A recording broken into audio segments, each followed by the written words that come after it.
Hello again, officers. Have you come to admire my mural?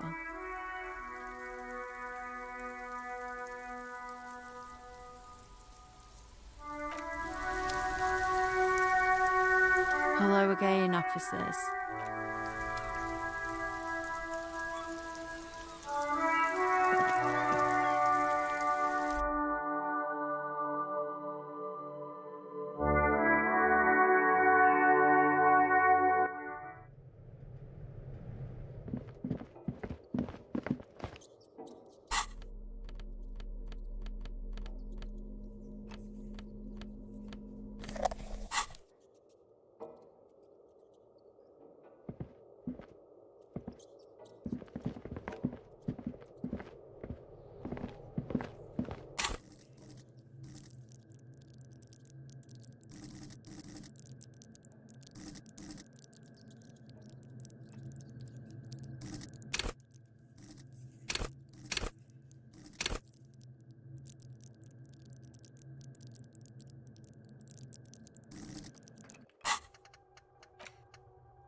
Good. What can I... More lessons in basic reality? My favorite part of the day. Go ahead, ask me anything.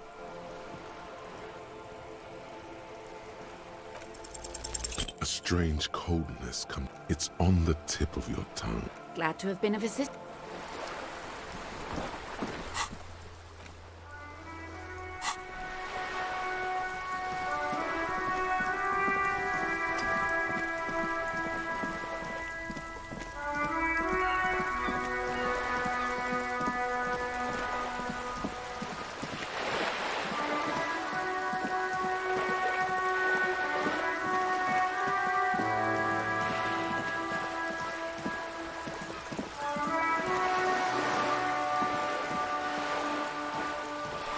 This coin-operated viewer is facing southwest.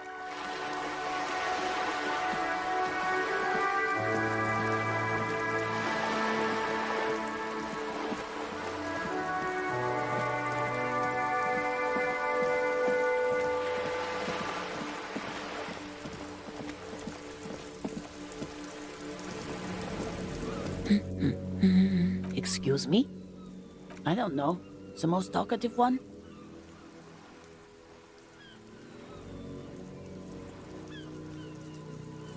The what now?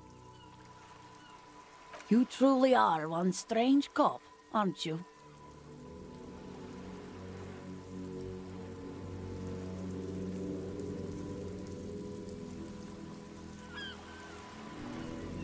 My husband?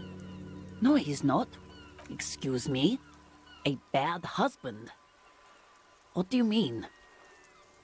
Do policemen just go around repeating what some kid off the street said? Is she now? Annette's a sweet sprout, but she doesn't know anything. No, I don't. I have a good husband. The kind and helpful sort. And he's... Excuse me. Do police... Can I give you some... No, I don't. I have a good... I don't know. Where is this going, officer? Yes, but... I don't know.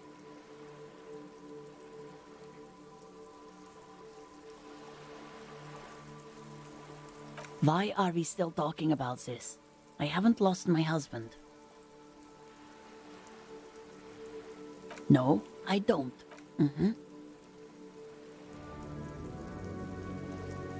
No, absolutely not. Are you a policeman or a nanny?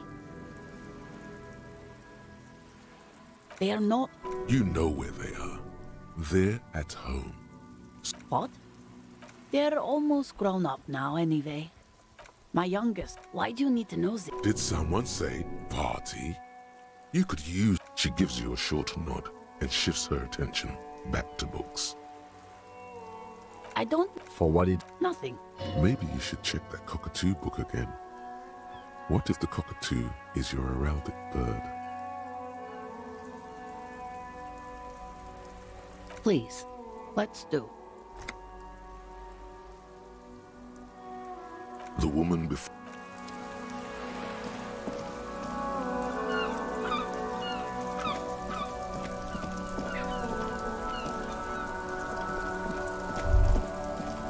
There. Working class drunk.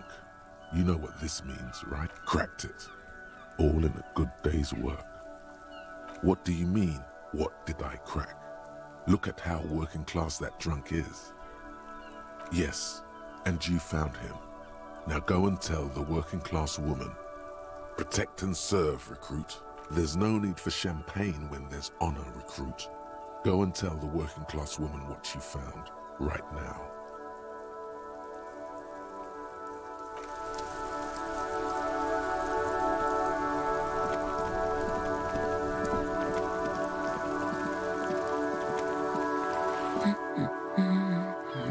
God damn it, I already told you. My husband isn't missing. And I specifically added that I didn't need to know where he was. Very well then. Where is he?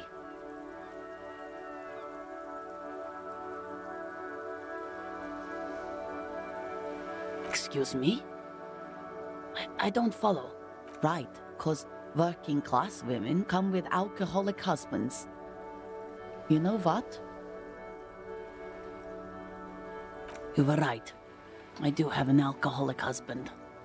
Although not that one. Ha! Blam! Knew it.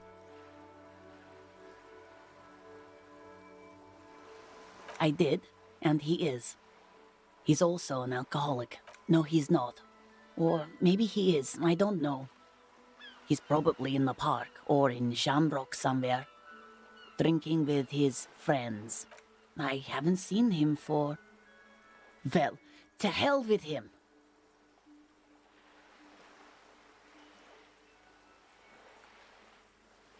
I wouldn't be so sure.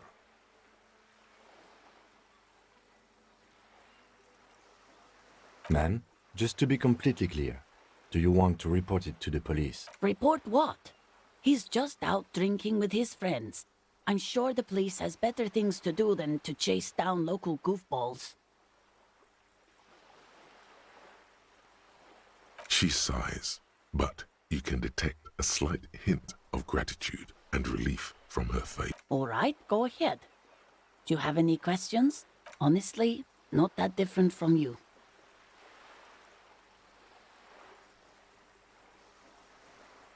That's one way to put it, yes. No offense. I'd also add he's a little bit chubby. Wait, did she just imply that you're fat? You're not fat. The body type she's referring to is called a Franco-Nigerian hard body.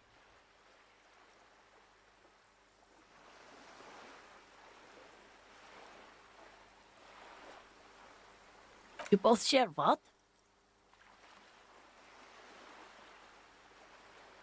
I'm not sure about the rest, but softly round sounds about right. He's not in great shape. What else? He was wearing a dark brown leather jacket with a bright blue inner lining.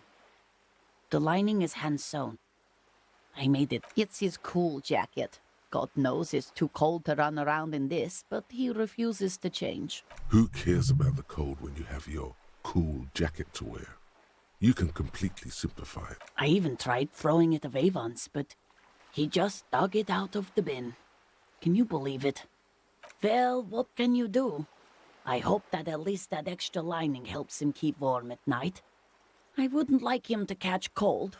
Yesterday morning, he went to the library. He went to retrieve my book, and he promised he'd walk straight back home.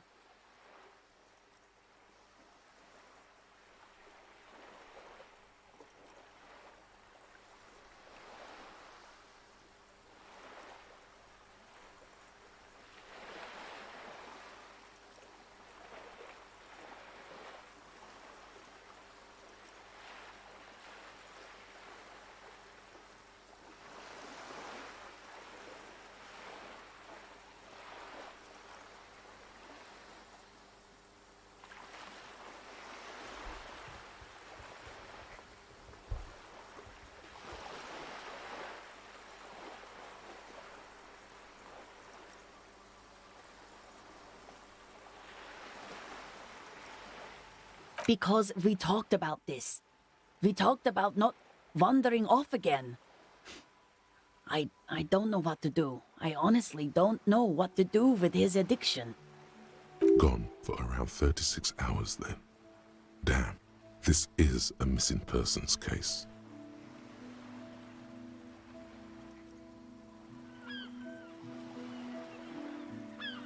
She turns away from you in an attempt to recover.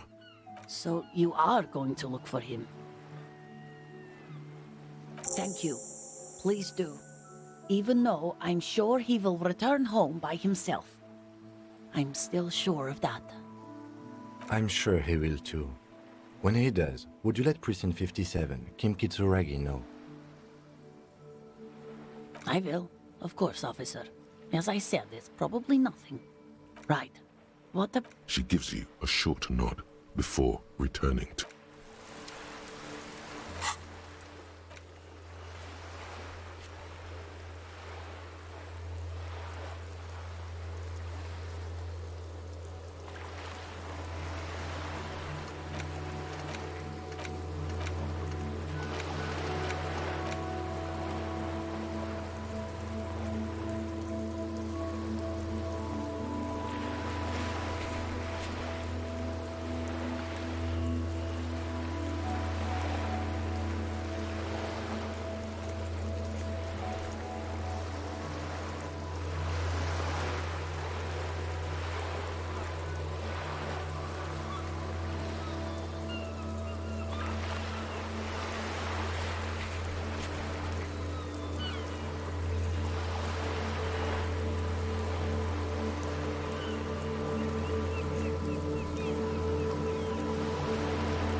sworn and...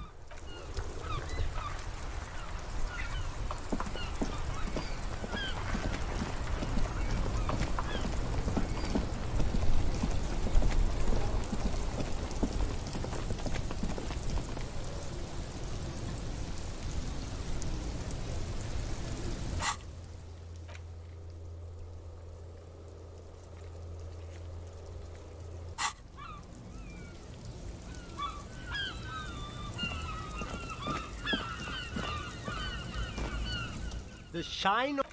Stylish shades, huh? They'd be even more stylish if you paid for them with net worth.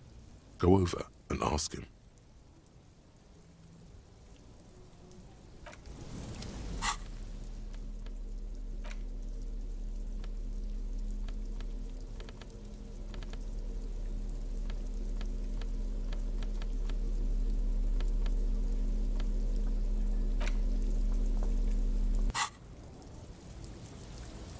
Everything still...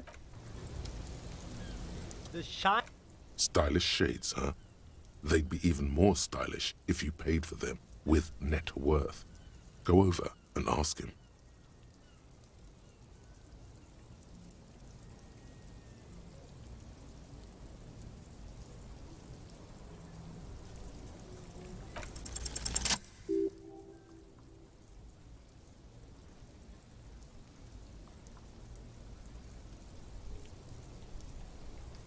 Oh, very interesting choice, officer. Very high culture. This is how a sea monster sees the world. You've become a sea monster. Giant, hidden, and strangely tender at heart. All is blue. Wow, officer. You look so cool. And they can be yours for a mere 3 real. My regular customers have passed them all up because they've got no taste. But you found them. The lieutenant tilts his head and steps back, eyes narrowed in a thorough examination. It's a case to him.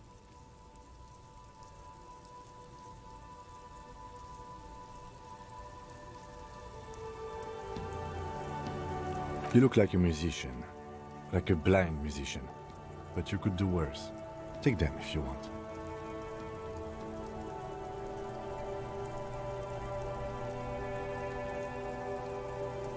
Sporty and practical, officer. Good choice.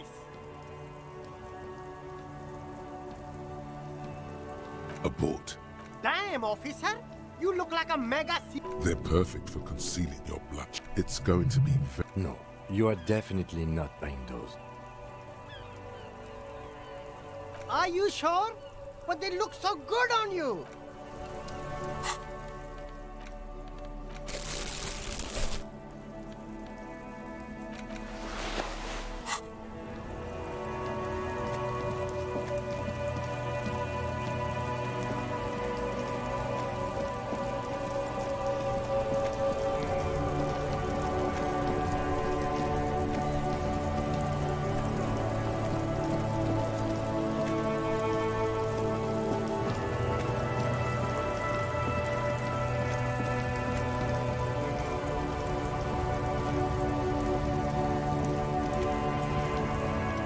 Welcome to Revachol.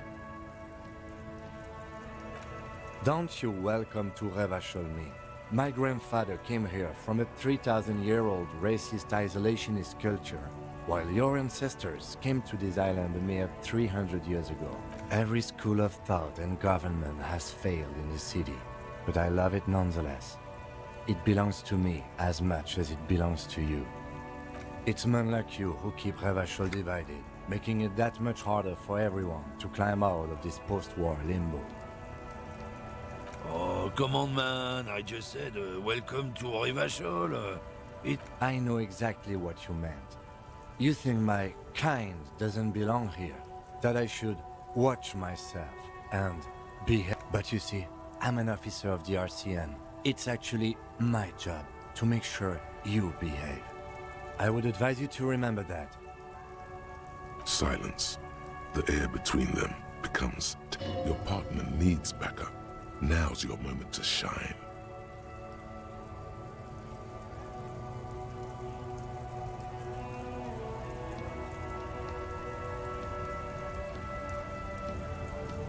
You two make a cute couple. You know that?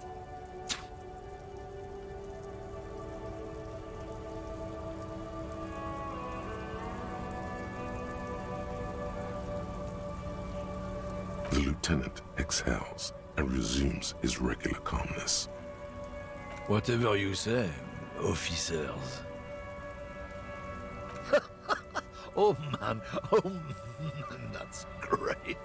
Look at that guy go. Haven't seen anything that funny in a while. God, man. Thanks for that, but no, it's not mine.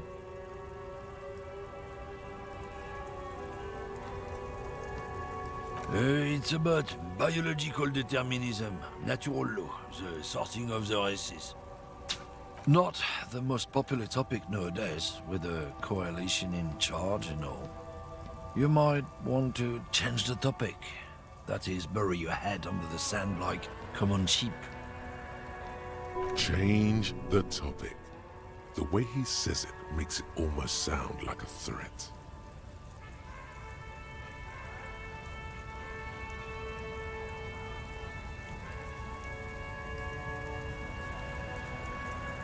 I'm not the only one.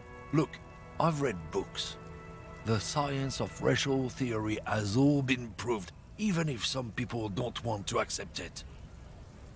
People who've studied these things say that you and me are superior by design. So, naturally, we Occidentals should be in charge.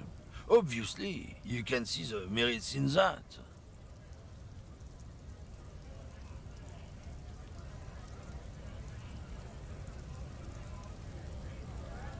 Open your eyes. Haven't you noticed something different lately? An unfortunate downturn, maybe? Huh? When members of the superior race cease to believe in their innate superiority, they stop competing for resources.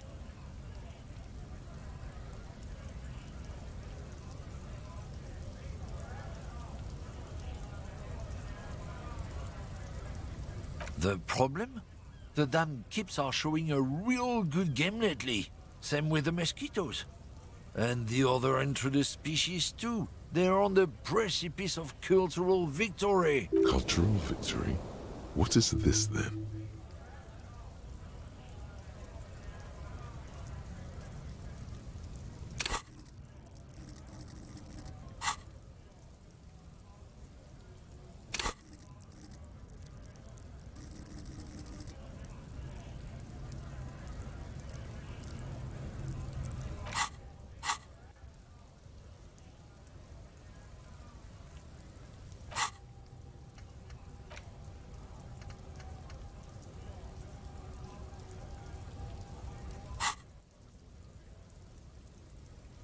It's what the Kips of Boogie Street are going for, right under our noses. And the others too, on the radio. Heard any chansons lately? Heard any motetos or leader? No. Dominating culture is how they plan to win. They say so themselves. It's true. Also, you need to realize the dangers of mixing races. Who knows what might happen if people don't stay in their birthplace? You might end up with a new sub-race, with unknown characteristics, leading to extra competition. That's why you've got to control the offspring. Go right ahead. You may be a cop, but that won't help you avoid the calamity to come. Lieutenant Kitsuragi's stern expression remains unchanged, but you sense something there. Below, not a lot of moral fiber on this one yet, he thinks, wriggled out of it.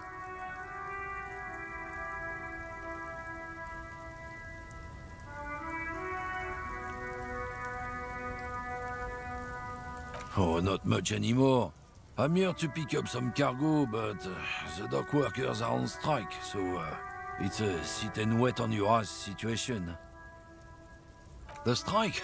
Oh, they've been at it for a while. A month, 2 months maybe. But this here is just the last week or so. Apples. Yeah, apples. I take it you had other questions? He's given you the runaround. Let's be honest, you were bested.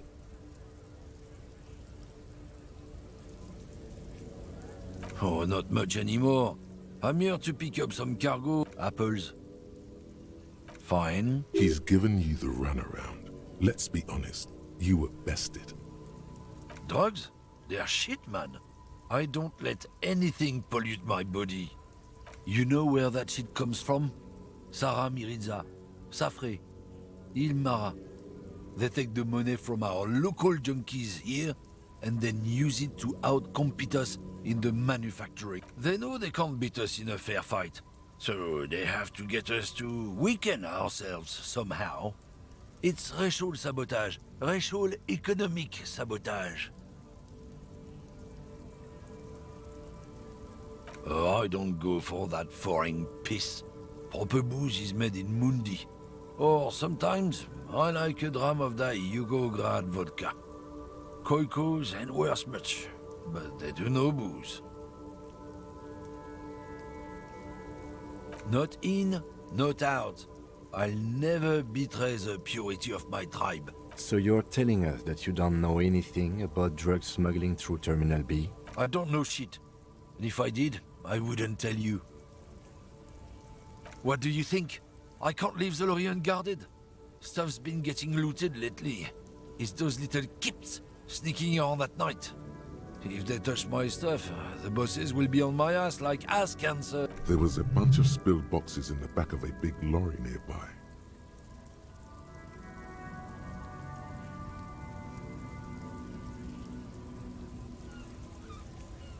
Yeah, I knew that guy. He was an honest driver who loved this country. We were having a good debate about genetics at the Wheeling in Rags when some kip boys smashed his lock and took damn near everything. Lost his fucking job over it. Since he left, I haven't had anyone to talk to. It's a fucking travesty, is what it is. Isn't it obvious? Fucking Sealang, that beady-eyed South Samaran. His little side business is a scam. I wouldn't be surprised if he was peddling drugs as well. Of course he's a lorry driver. What? He tell you he's just some simple businessman or some shit? He's selling his employer's stuff after he broke the seals on his Humanox lorry. His tribe are natural liars. It's in their blood. He's your man, all right? 100%.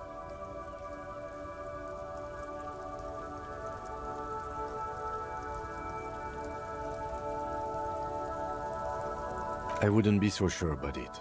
Not until we've heard what Sealang himself has to say. Guess so.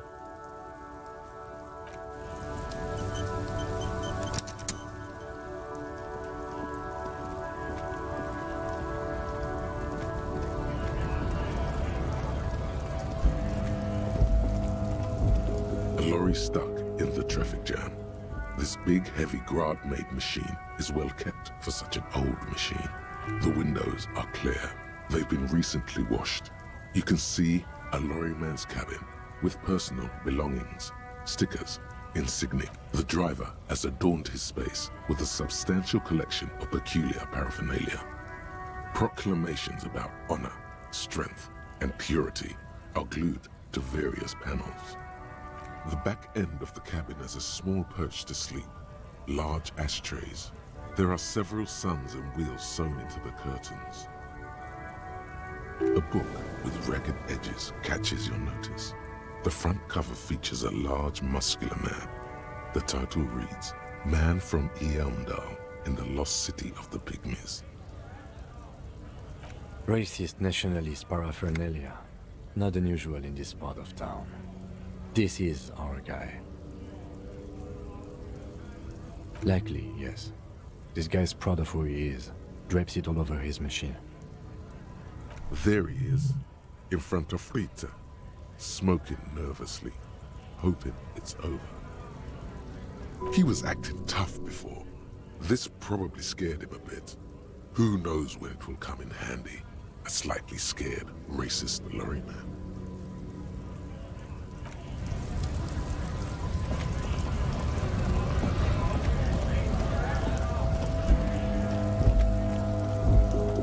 for something? Oh, not much anymore. I'm here to pick up some cargo, but the strike? Apples? Yeah. He's given you the runaround. Let's be honest, you were bested. Drugs? You know where that... They know they can't beat us in a fair fight. So they have to get us to weaken ourselves somehow. It's racial sabotage. Racial economic sabotage. He eyes you warily. I don't know shit. What do you think? There was a bunch of spilled boxes in the back of a big lorry nearby. The man pulls on his...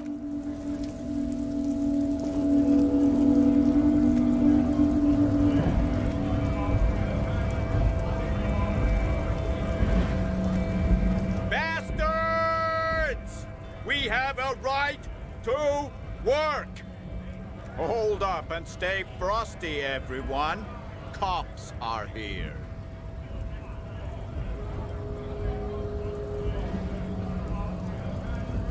You here to fuck with us? Beat the honest worker down. We're here to fight for a cause. Stripes usually have problems with people who have causes.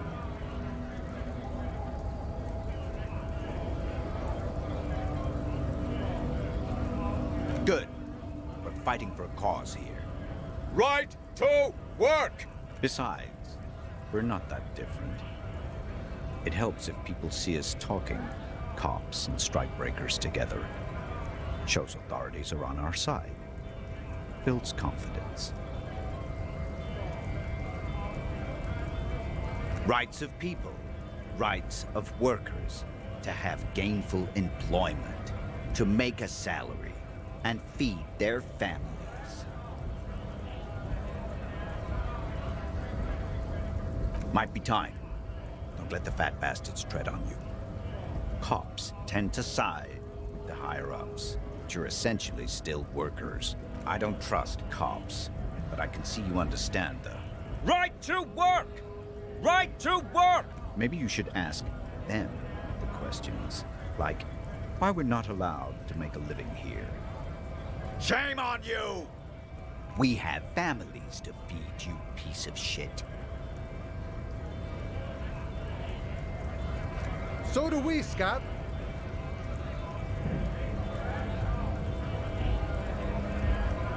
When a bunch of beats me. When the man moves around, you perceive some serious abs underneath his tight-fitting shirt. This man is in shape. There's something odd in the way he carries himself. His set of clothing looks vaguely mismatched. The different pieces of the attire seem ill-fitting. His shirt is far too small and an unpleasantly tight fit, while the overalls, held up by a belt, seem to fit a man with much more corpulence. He ignores your question, choosing instead to turn to the emaciated workers, raising both fists in the air. The clothes are obviously not his. Silence is the answer. There's something off here, but he won't say what.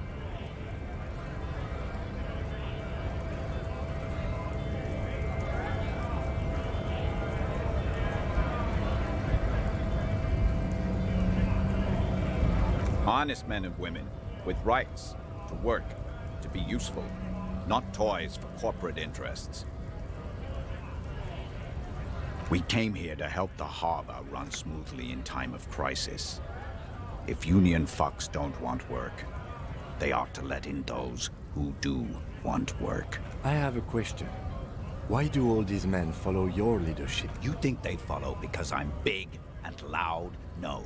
They follow the rules of the market, the rules of the economy, because they were Given a job to do! You've been talking to him for quite a while now. Something is off with this guy. Ask him where he's from. What's it to you?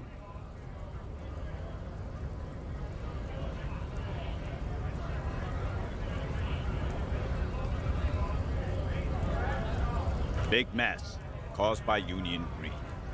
But I only fight for the rights of people. We're all workers, right? Workers stick together. Came from the eminent domain, in Jamrock. Backgrounds in odd jobs, heavy lifting, cargo hauling, bouncer work.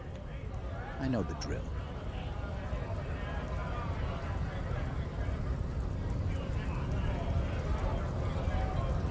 Worked at Territorial. Ring a bell?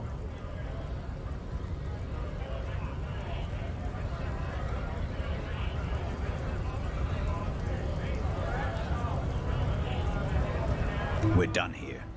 I have a strike to break.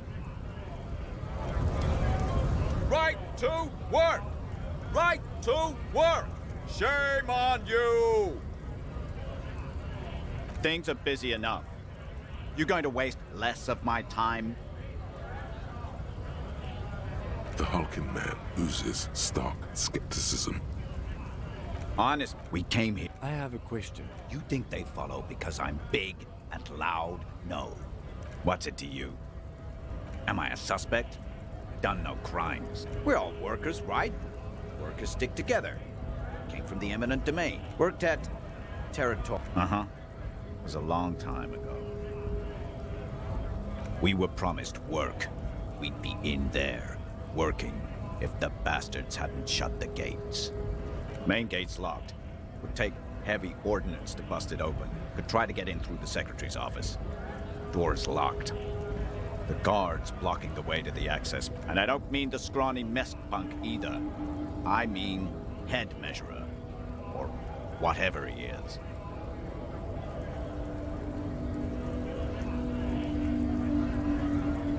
Yeah?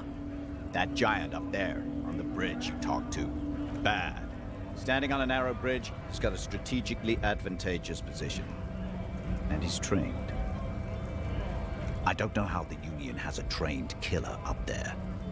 But that one's no joke, and my men are tired and hungry. They're workers, not fighters. Why don't you go arrest them instead? I'm sure they've done plenty of criminal shit. They have that look.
It would be better for the neighborhood if you went home, at least for now.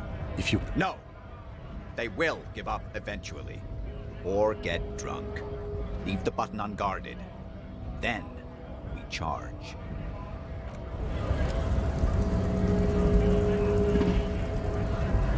Scab?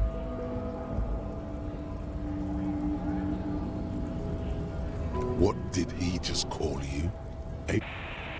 Oh no, not this again. You just got away from that fucking kid.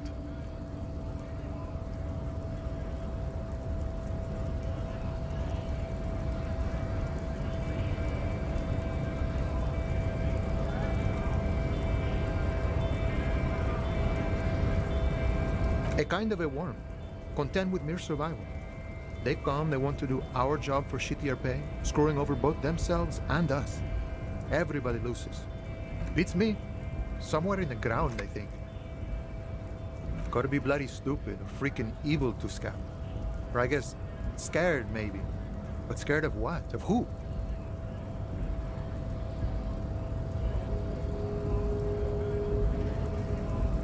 Personally, I'd rather beg than scam. If the gentleman shouting on the street came begging, maybe they'd have gotten something.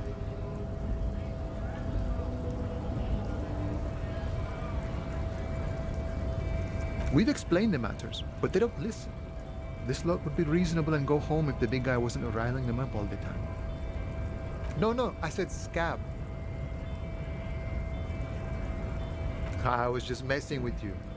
No one's ever seen a cop scab. Imagine, you cops going on a strike, but then another cop comes in and says, let us cop for less money. Speaking of, what brings the RCM here, to the Wild North? Come to see the strife?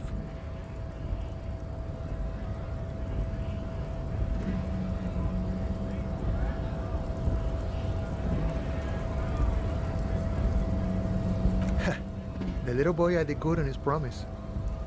To get me into trouble. To sick the pigs on me. Pardon the choice of words. Not mine. What happened? I was asked to look into that armor situation. Official union probe, you know. Track it down, see who took it.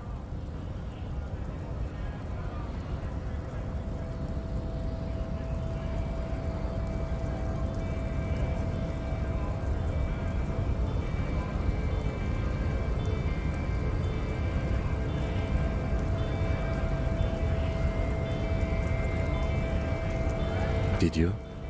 At first I thought, why not? Maybe the pieces can feed the strike. Buy us a few more days under the sun, you know? So I went to this boy.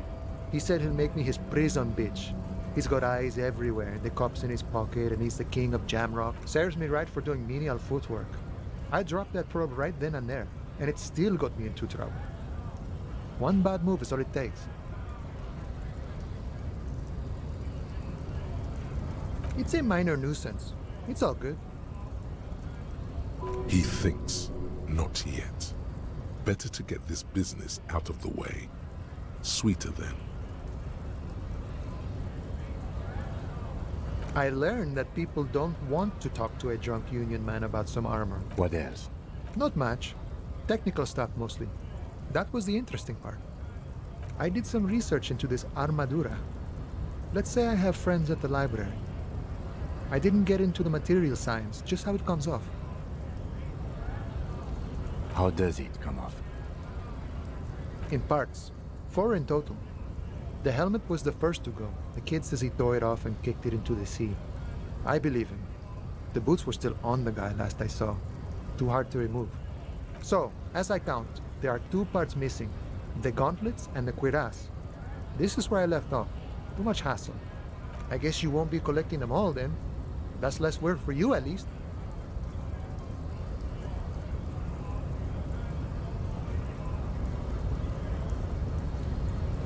Oh, they're just gone. They don't exist anymore, if they ever did at all. Forget about them. I did.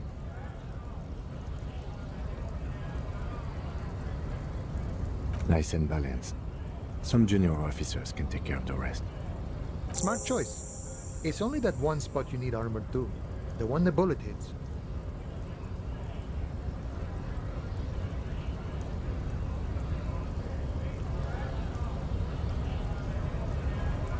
Good luck if you go for those boots, though. You'd have an easier time wresting the spurs off a boyadero than getting them off him.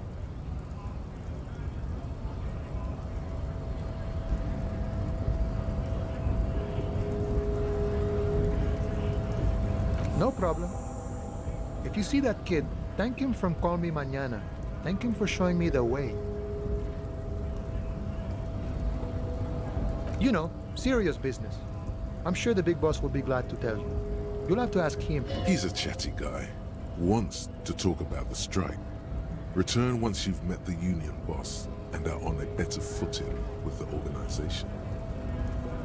Sure thing, my friend. I can help you out. The coin narrowly slips by your outstretched fingers and falls. Oh, I'm sorry. Didn't mean to throw it like that. It's a thing we harbor folk do, passing around cargo. It was not meant as provocation or ridicule. Lieutenant Kitsuragi picks up the coin and hands it to you. Right, always glad to help out the RCA. We're on the same branch, you and I. Humans, I mean, not slithering scabs.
On second glance, someone has forgotten to properly close one of the drawers. It's unfortunate for the Union to just leave their paperwork lying around like this.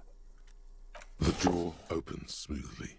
Inside is a well-organized selection of brown folders. Hundreds of documents containing logistical data. Two kinds of transactions stand out. Materials coming into Revachol from the outside world, from Muindi, Grad, and the same materials being handed over to companies inside Revachol. Kuron, Coal City, La Delta, and Jamrock are listed among the many districts where the imports are being sold.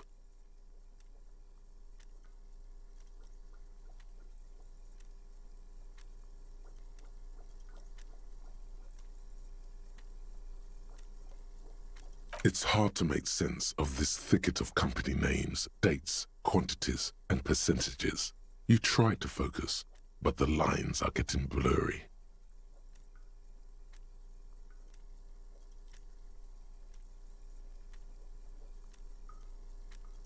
The drawer slides shut smoothly.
file cabinet stands steady as ever. The drawer slides shut.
Now that you've acquired some stimulants, it's time you raise the bottle, close a nostril, and inhale furiously.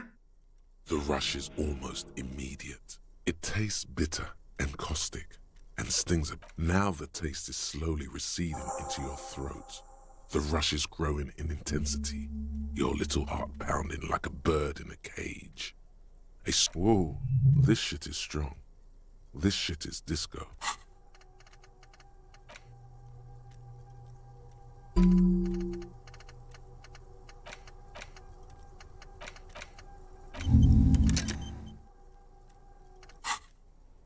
Time for a little truth. Tell the lieutenant you did some. Clear the air.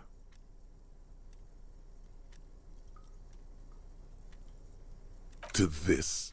You kidding? There are massive downsides. It's a potent neurotoxin. You're turning yourself into a frayed idiot. Spring. Everything is clear around you. You're ready to concentrate on the next task in the task chain.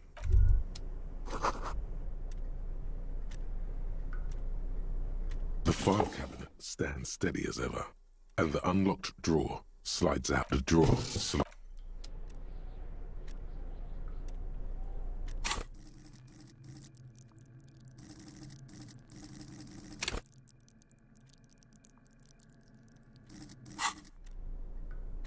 The file cabinet stands steady. Whatever's hidden here is hidden well. Concentration isn't enough. Only a trained accountant with a background in logistics would be able to really make sense of it. It appears to be a to-do list written in large, uneven capital letters. Remember, Leo, Everart's shoes, special whirling borscht, water Everart's plants, sweep office floor, more banners. All items on the list have been crossed out, and the note itself is crumpled. Everard Clare, probably. The head of the Debarders Union. Leo must have left it. Nothing incriminating here. What is so special about this borscht? Code for drugs? Booze? Blood? Remember, Leo, Everart's shoes. All items on the list have been crossed out, and the note itself, hundreds, and the same material. You already went through all of these. The drawer slides shut.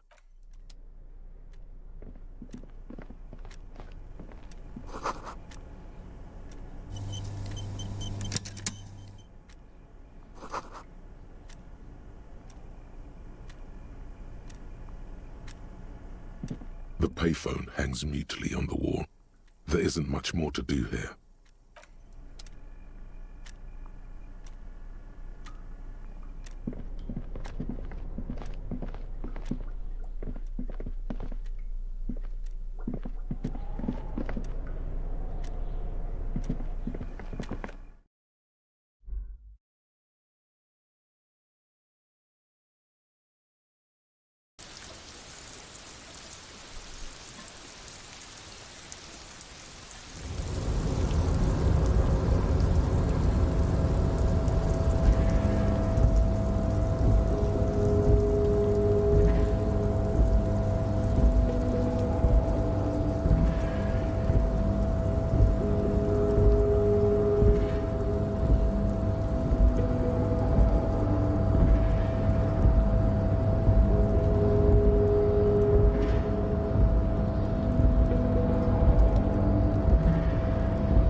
All those empty wine bottles and cigarette butts on the ground.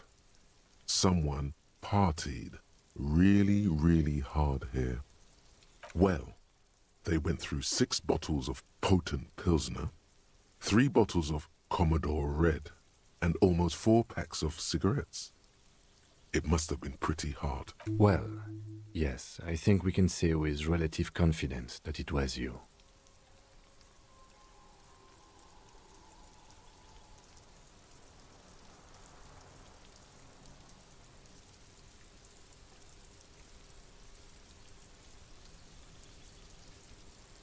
Yes, this looks pretty advanced, all right. For now, let's just move on.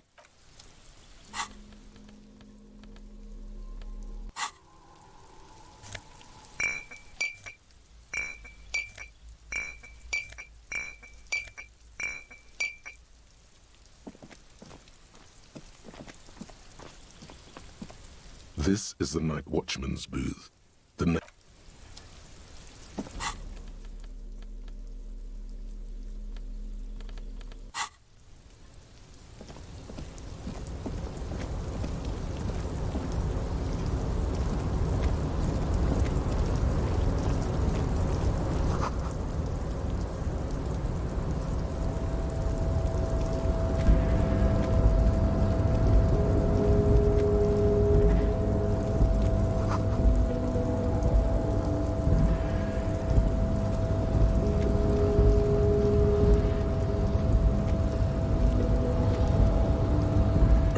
control panel with several knobs. 2 buttons marked Marche and Arrête are faded with use. It seems to control the large crane above. A container is attached to its hook block. Allumer on, éteindre off.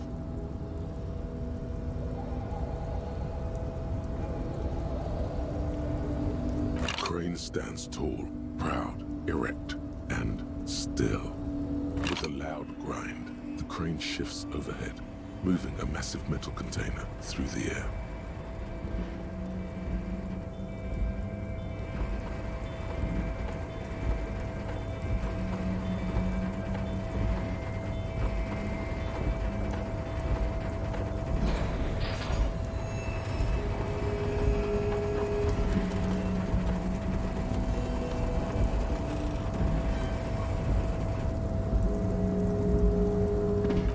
With a surprisingly quiet thunk, the crane places the container down. The harbor sleeps as the strike rages in the distance. The crane can rest again, now that its purpose has been fulfilled. Moving this container, of course. For this purpose it was built. For this purpose it has... I can't see how that was worth the ruckus, except for seeing the crane in action, which I admit was satisfying. No screech of metal when you push the button this time, only silence as the crane remains in its state of... The crane does not return to its original position.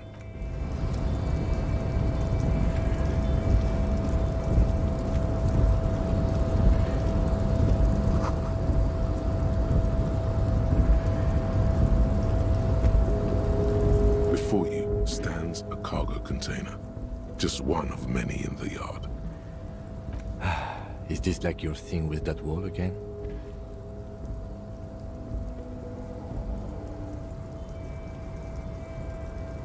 There are a million containers here. Why are you fixating on this one?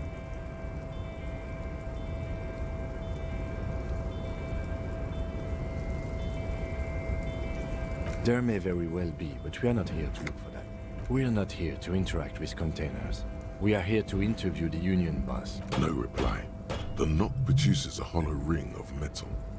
Doesn't sound like there's anything inside the container. You attempt to turn the handle, to no avail. The doors seem to be mechanically locked. To your left, the lieutenant considers your actions with some puzzlement. You attempt to your left.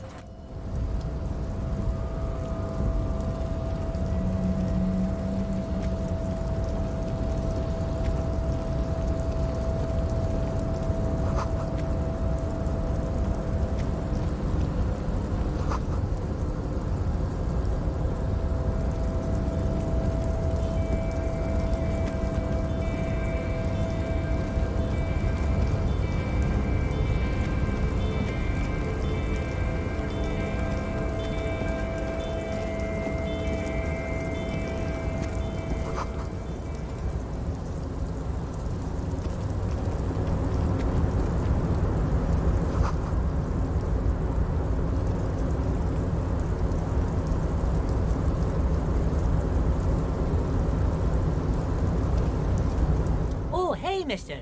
I knew you'd be back to talk with old Leo here. Yes, I'd... Sure, mister. Absolutely. I'm always willing to help out nice fellows such as yourself. Oh, yes, yes. I leave all kinds of notes for myself. That old head of mine ain't so good at keeping things in no more. I almost forgot about the borscht. Oh, yes. I've been taking special whirling borscht to the men every day since the strike started. It's very, very good. Makes a man feel so warm and happy. I feel like I could take on Mr. Renadan's boar dogs every time the lunch is done. Power borscht, huh? Never heard of a borscht that turns little guys into dogfighters. Alcohol, however.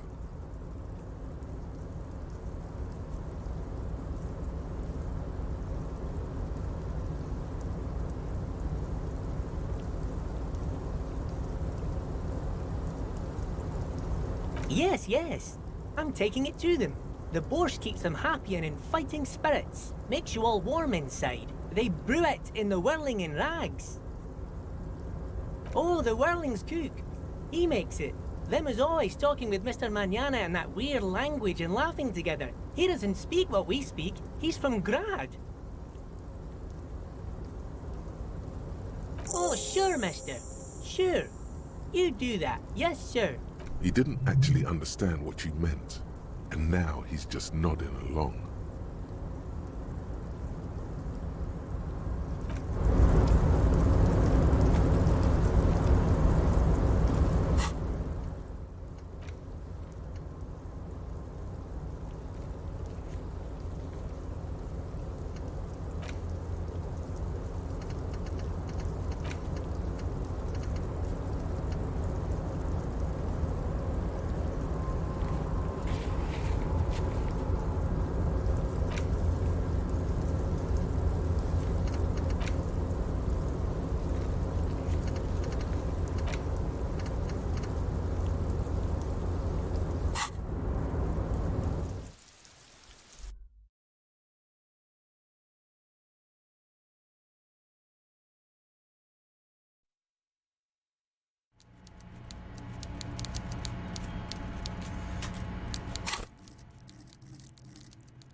Before you is a walrus of a man seated behind a large desk. He looks up from his work, not the least bit surprised to see you.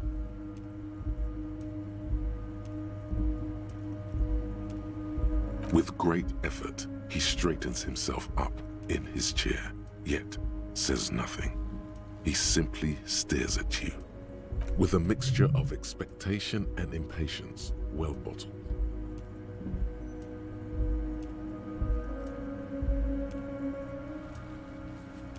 Welcome, Mr. Dubois, Mr. Kitsuragi. It's good of you two to stop by. Please, have a seat. I'm Everard Clare, head of the Debarders Union here in Martinez. I'd offer you my hand, but unfortunately my health prevents me from getting up. You understand? He looks extremely comfortable. The tiny folding chair, on the other hand, looks like a torture device. You go ahead, detective. Whatever he has in store for you, it can't be good, he thinks. I'll do my best. Forget about that. What's with this Dubois stuff? You're getting some seriously bad vibes from that name. Excellent, Mr. Dubois. I can see that you're a reasonable man, and reasonable men can be of great use to one another.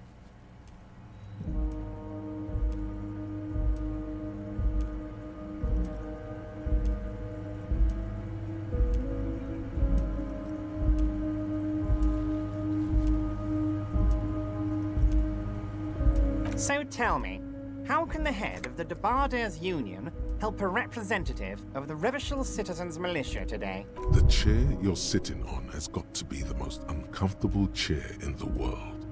It's violating your backside. Oh, by the way, I heard you got a rather rude reception from a certain Lawrence Gart. Some people have no manners, it pains me to say.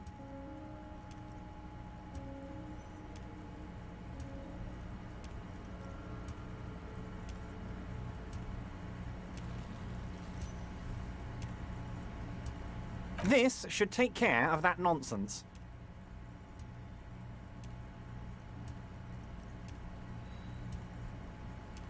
It should be sufficient to cover your expenses for a few days and patch over your differences with a cafeteria manager.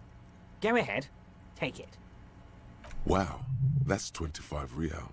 That's good money. You need it.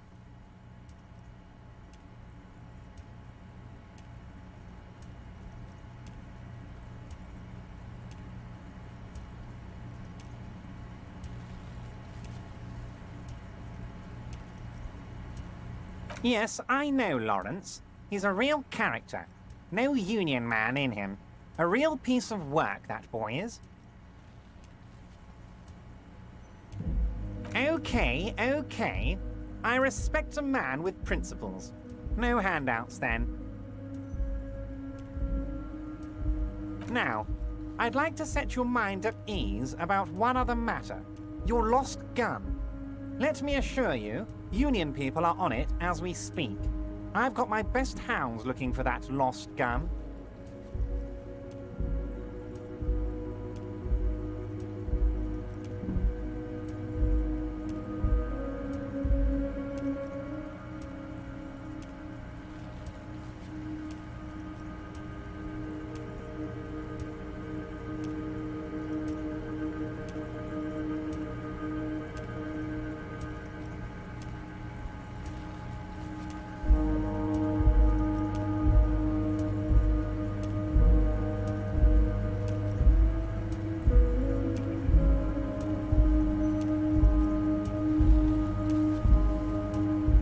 His slug-like lips move, but all you hear is an echo.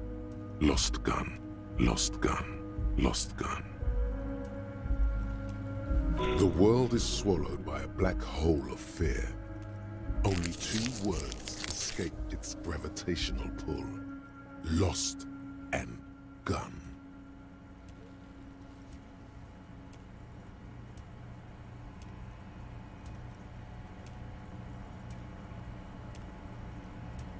Are you all right, Harry? You seem anxious. Don't be. Everything's good. It's not like you left it loaded. You didn't lose a loaded gun. Local children aren't out there playing with it right now, pointing it into their own mouths. It's in a safe place. I just know it. I have a feeling everything's good. It was loaded. There were 2 bullets in it. You always keep at least 2 barrels loaded. Officer, we will deal with this later. We don't need Mr. Clare's help with this. I wouldn't be so sure about that.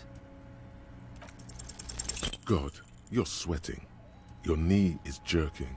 You're about to cry, aren't you? You're about to cry because... Mr. Dubois, you don't look so good. What is this, Mr. Dubois? He keeps repeating. What is he trying to pull here? You need to cool the fuck down. Chill. Mr. Dubois! Mr. Dubois! Harry!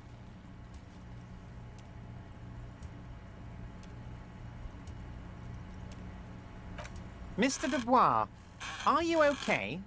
Can I get you a glass of water or something? Are you having some kind of medical emergency? Maybe you could use your hands somehow, in a kind of throw-in motion, like you're throwing that Mr. Dubois act right back at him. He's Mr. Dubois.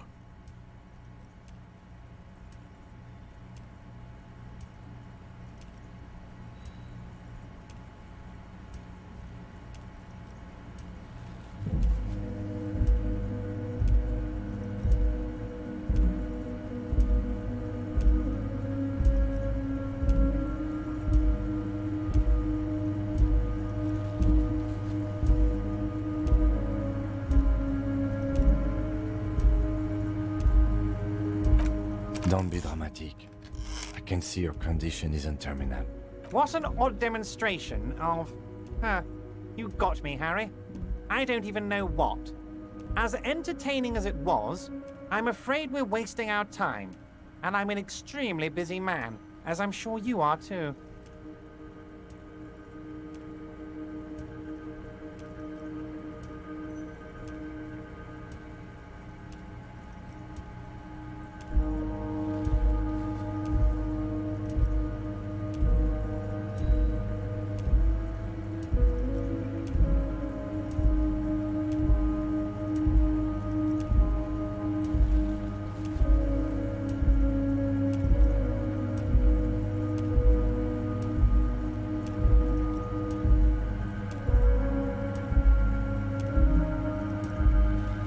Okay, enough.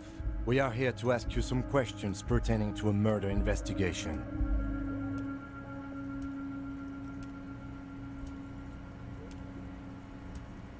Quick, here's your window. Get yourself together and ask him questions. Police officer, it is about time to stop embarrassing yourself. Questions will help you regain some of your lost dignity. What? Harry, how could you say that to me? You know I appreciate a joke as much as any jolly fat guy, but I can't take slander. Are you actually investigating this? You've hurt me, Harry. Me, a friend. But you know what? And gets over it in 2 seconds. Seems like it. I trust you, like I trust all my friends. And I know you'll never talk to me about this again, because you don't want to wound me. So do what you want, and let's change... Thank you for your understanding. We will continue to do what we must. You too, Lieutenant. You know, I like you, but you never were my favorite. I'm a Harry guy. I'm Team Harry. None taken. Did we have anything else to do here, Harry?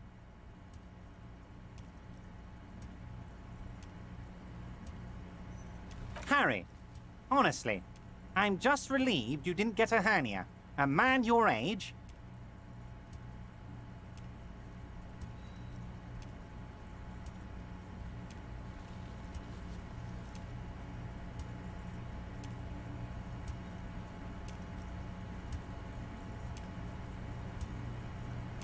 The big man peers at you over the rims of his glasses for a moment. Then interlaces his fingers, and rests. Anyway, I assure you, I am a very well-informed man. Information reaches me before... Of course, let us dispatch with the formalities. You call me Everard, I call you Harry. That's what the hanged corpse called you. Harry.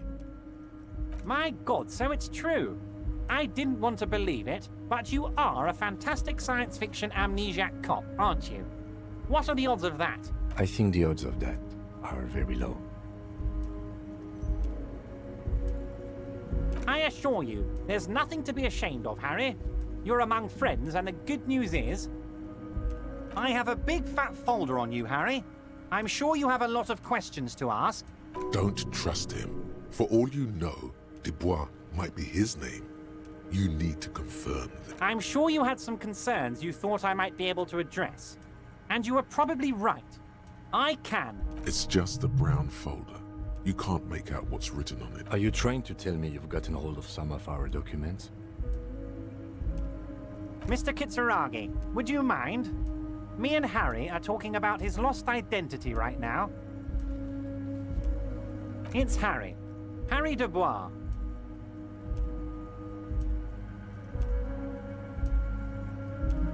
No, I'm really not. You are Harry. Don't be silly, Harry. Harry Dubois, that's a real man's name. A union man.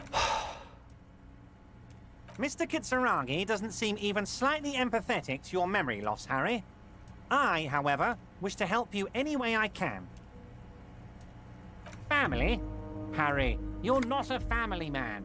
There's not one peep of family in here. Unless you think you're a family man. Do you strike yourself as a family man, Harry?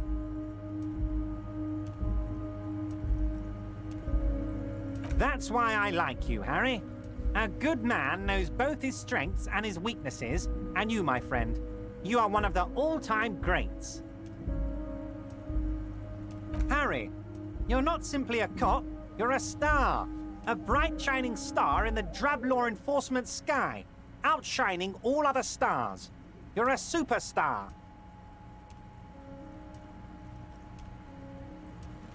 Of course I do, Harry.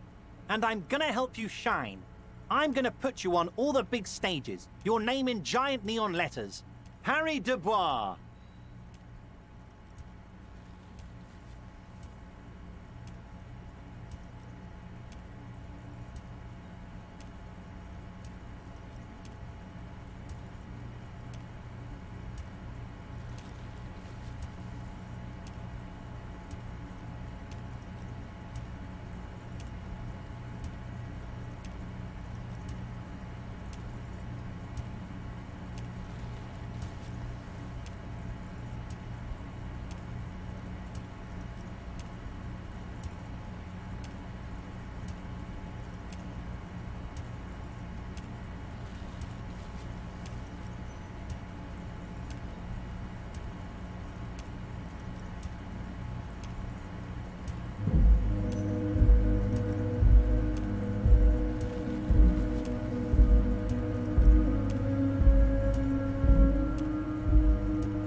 giant neon sign reading Harry Dubois, hanging from the Cavalsun crane, can be seen all the way to Jamrock. Somewhere in Mirova, a beautiful woman sees the bright glow on the horizon and says to herself, "Oh my God, I shouldn't have left him."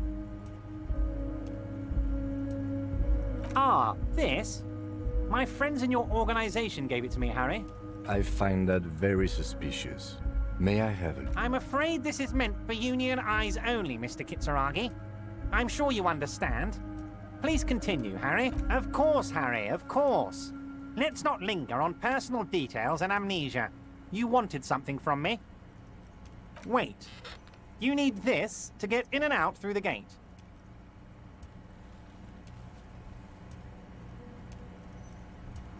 Here, you're one of us now. A real red and white Union man. Take care.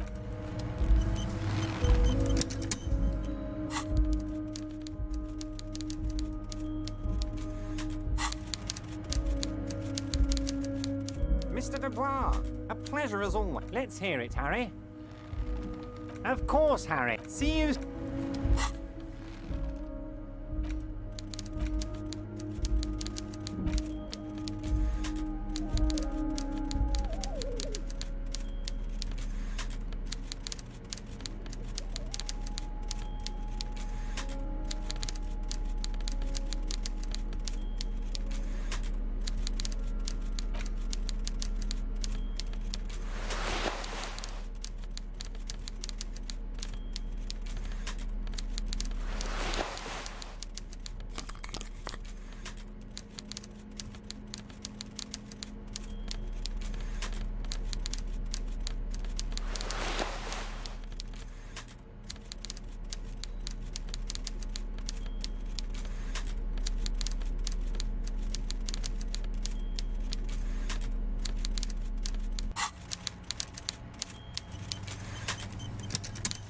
Mr. Dubois, let's hear it, Harry.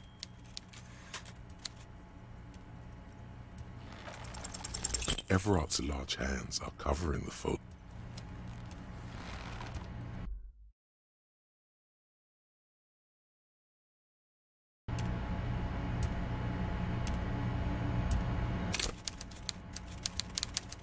Mr. Let's hear it, Harry.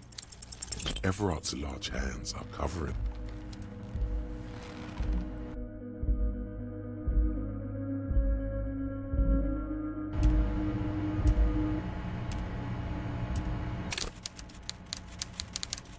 Mr. Let's hear it, Harry. Everard's large hands are covering the fold.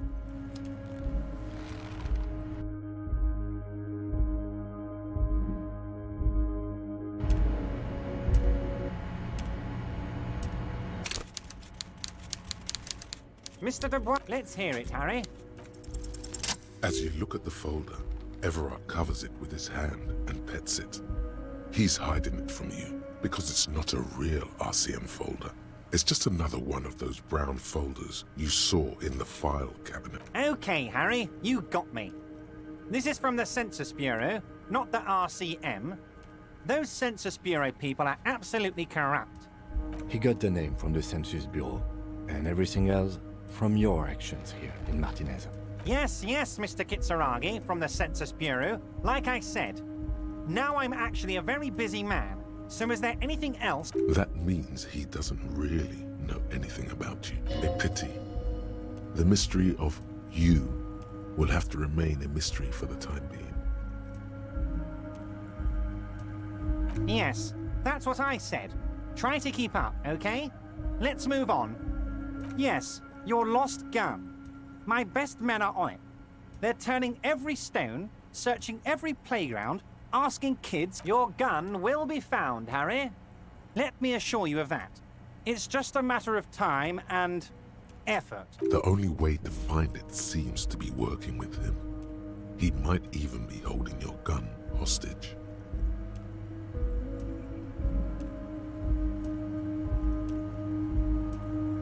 Who knows? Only one thing is certain. If you work with him, you're going to get it back. And working with him might be the only way to do it. Yes, thank you for the hot tip regarding your lost gun, Harry. My men have indeed factored in that you pawned it. Now please, let the professionals do their job. Kick back, Harry, relax. I have great guys on this. You focus on what's important. Building our relation. Harry! I was only trying to be tactful. A lost gun is a dangerous... Kids could be playing gun roulette with it as we speak. Teenage gangs could be arming themselves. Get a hold of yourself, Harry. I assure you, we are working on locating the missing sidearm as well. Excellent, Mr. Kitsuragi. That's excellent news. Looks like we have a friendly gun-finding competition on our hands.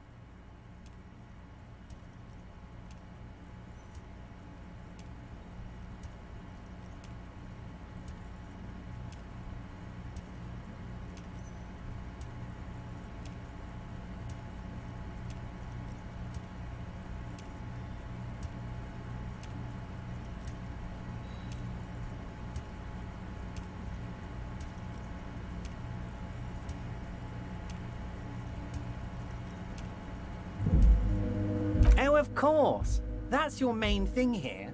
That's why you're in Martinez. I know everything that goes on around here, and I would love to help, like I'm helping you with your lost gun.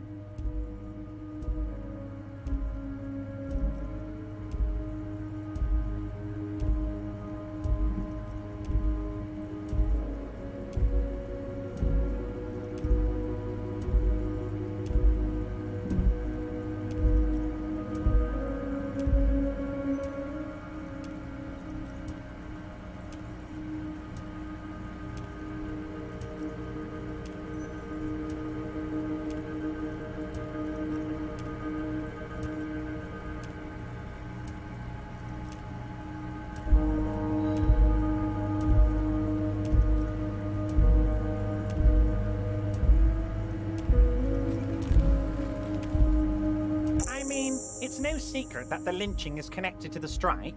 So much to talk about. Honestly, it's been weighing on me so heavily. I understand you need to interview me, but there's a thing that's been keeping me up at night. I want to talk about the hanging. I mean, if we could just calmly talk, exchange information, we could blow this thing wide open. Yes, that sounds good. Let's do that. But I can't think straight with this thing weighing on me. You're police officers, aren't you? I have a crazy idea. You guys are basically door-opening machines, incredibly talented at opening doors.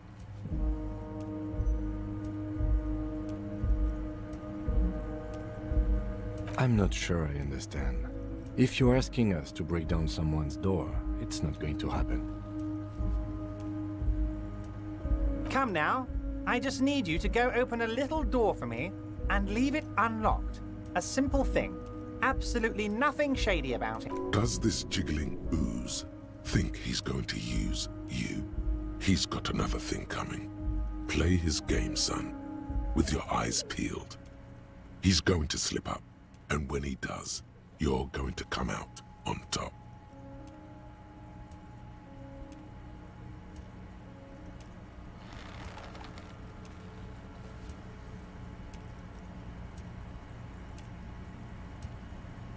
Harry, I'm a very busy man, and more importantly, I don't have that extraordinary physique you do. You look like you could run around all day. You want to send someone a message that the police are working for you. I repeat, I'm a very, very busy man, Mr. Kitsuragi, and therefore I must occasionally enlist outside help. So what will it be, Harry? Oh, no one's. It's just a weasel. A weasel lives there. Nothing for you to worry about. A loud blabbering weasel. When weasels feel no one is watching, they start acting foolishly.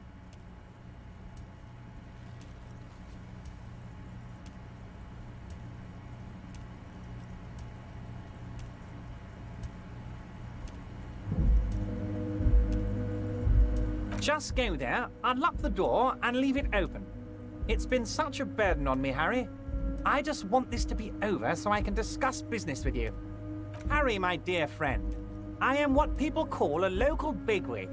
I know everything that goes on in Martinez. Fantastic, my friend. Just let me know when it's done and we can take our friendship to the next level. You can get the key from Manana. He's down by the gates.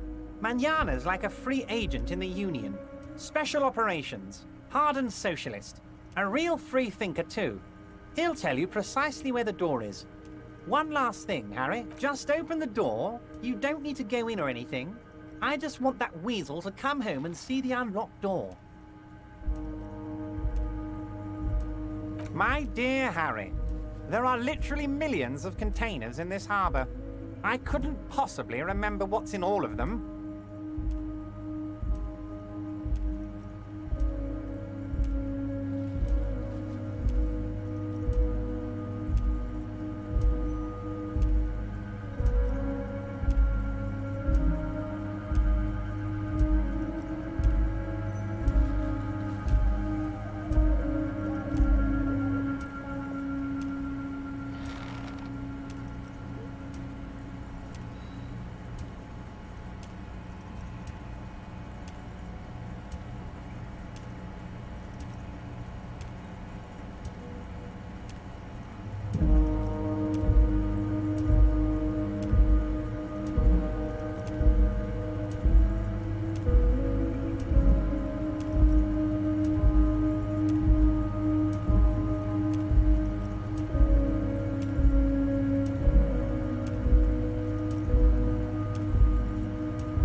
Harry, you smooth-talking son of a bitch.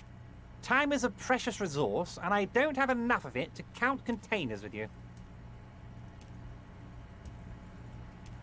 Smooth talking. Maybe that's the way to go about opening the container. You should at least try convincing it. I don't know what that means, Harry.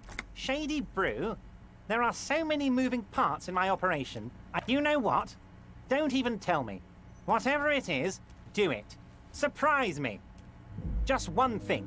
If you can, make it even shadier. He sincerely has no idea what you were talking about. And he doesn't care either.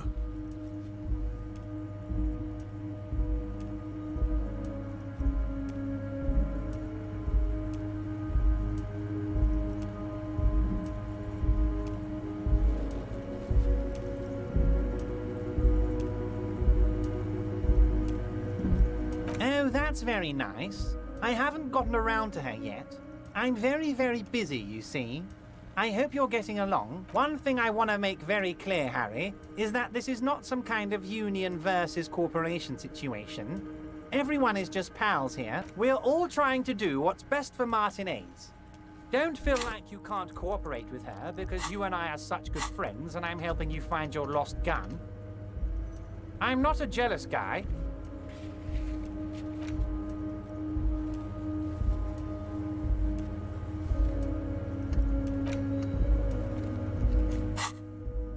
Whoa, that's so nice of him. Suspiciously nice.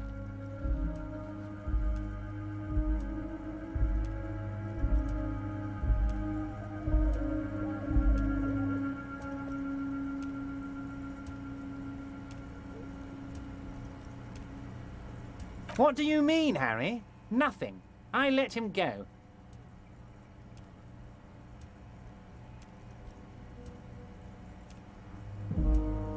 He's an old man, Harry. I wanted him to spend more time with his family. God knows how long he's got left. Harry, I have little people in my organization. I would never call someone a midget. What is this?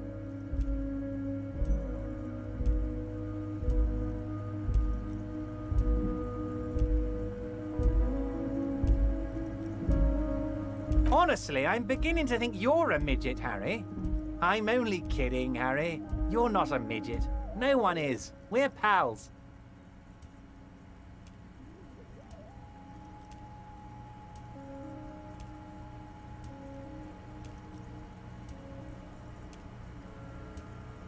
It's hard to say if he really lost his temper, or if this is another one of his tricks. This man almost never angers visibly. Vanished? Harry, the woman left her casserole in the oven and couldn't make it here in time for the voting. Oh, did I leave my casserole on? Better go home and check. The election can wait. When she got back, the whole thing was over. Wait, there was no mention of a casserole from Joyce. Harry, Harry, Harry. Do not fixate on this little matter. Maybe it was a rabbit stew, or a hairdryer, or an iron. The point is, her heart wasn't in it. Mine was. Yes, yes. Low balling, of course. This isn't a casino, Harry. Real people, real livelihoods are at stake here. But everything's a casino for those rich types. His expression makes it clear. This is childish and irresponsible behavior.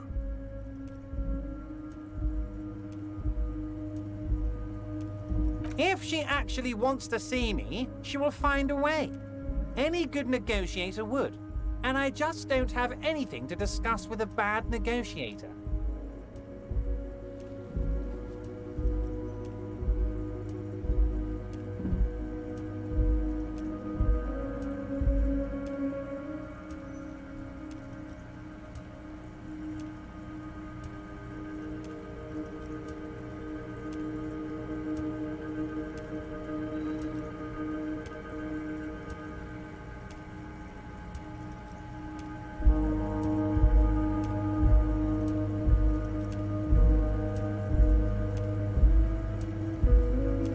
I'm just a nice guy, Harry. I wouldn't be where I am now if I wasn't nice. Politics is all about emotions, and I want you to have positive emotions when you think of me.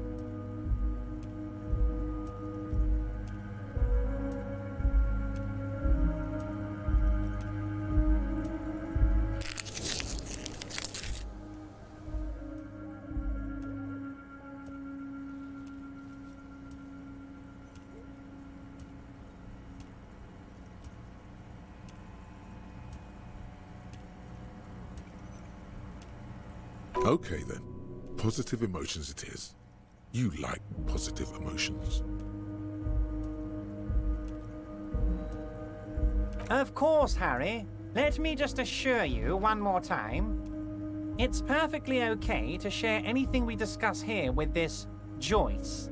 This is a completely transparent organization.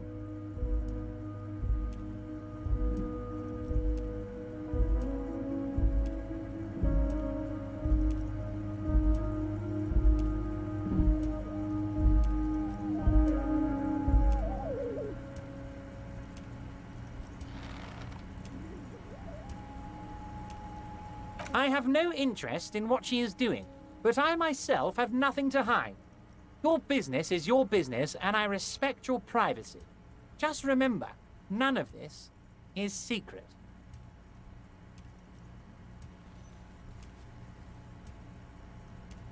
Tell her about all of it. My brother's picture, my singing swordfish clock.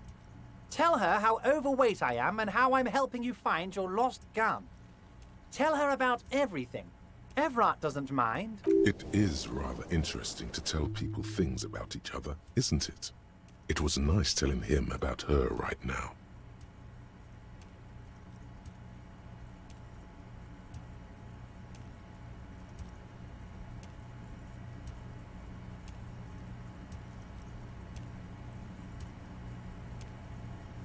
This is weird.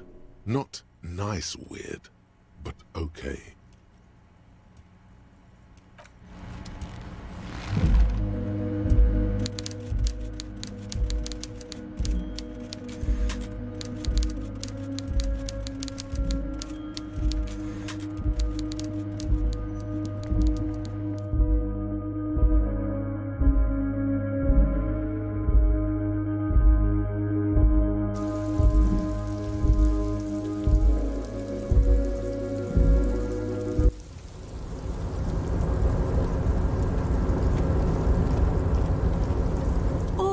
mister.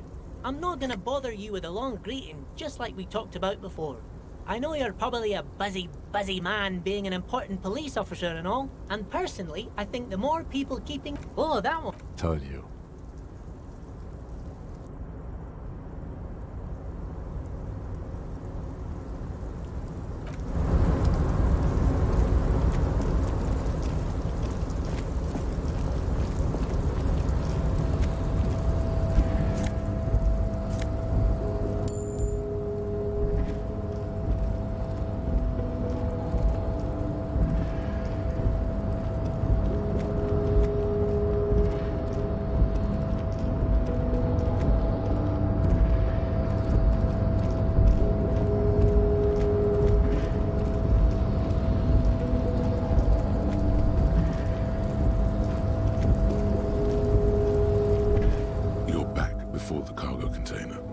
Its draw has not lessened since you were last here.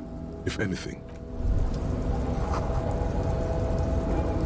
you're back before the cargo container.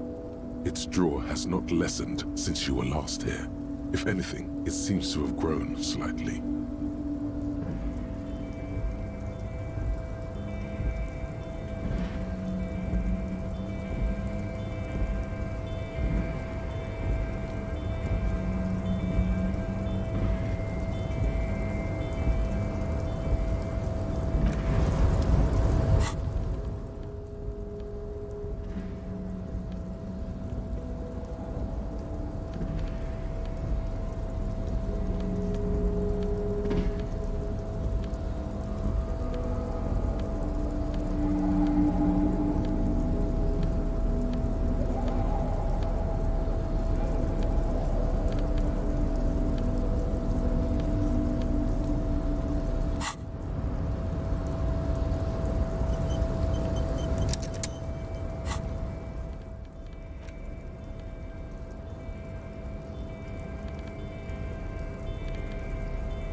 Before the cargo container. Its draw has not lessened since you were last here. If anything, why are you even trying to open a door with rhetoric?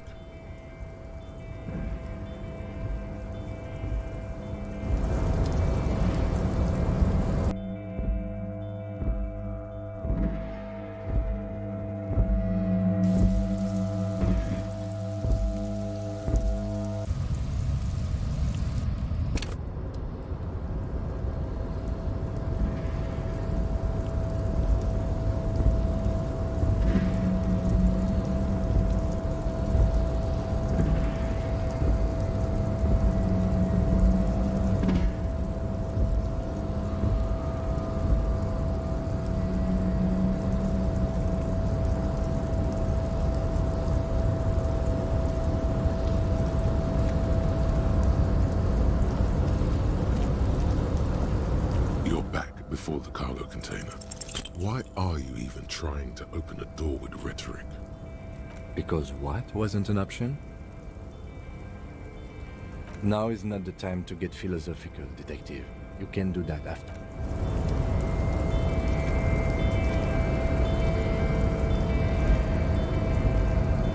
A rust in control.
like our harbor?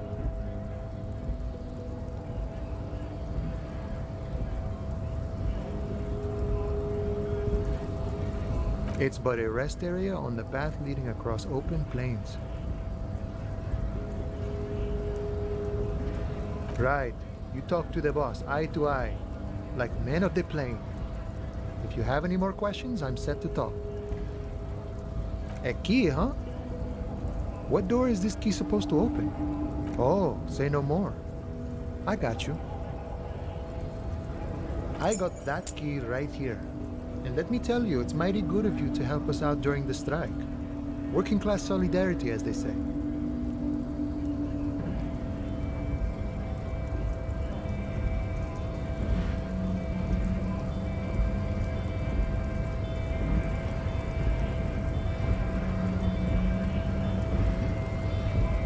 Polar weasel? Oh, I know what you mean. I'm pretty sure he's actually Occidental, though. So you're gonna be committing fratricide, my racist friend. What you're looking for is a basement door behind the greenhouse. That's behind the whirling in rags. That's all I know. Our organization is what you call compartmentalized. Means we keep out of each other's business. Okay, but where did you get the key from? The janitor gave it to me. Nice fella. We talked about life and things that really, truly matter. None of this mess we're in. This jiving and juggling. What's it for? To feed our children, I guess.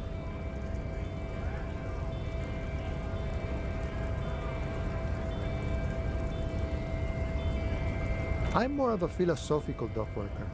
I like to talk about the big picture stuff. Who I am, who you are, what we are fighting for.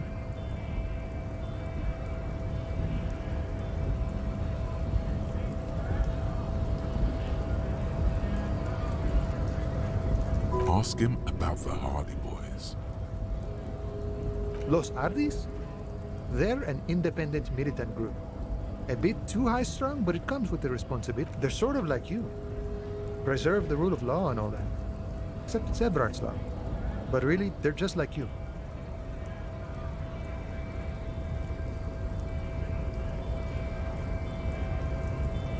We're negotiating our share. Aye.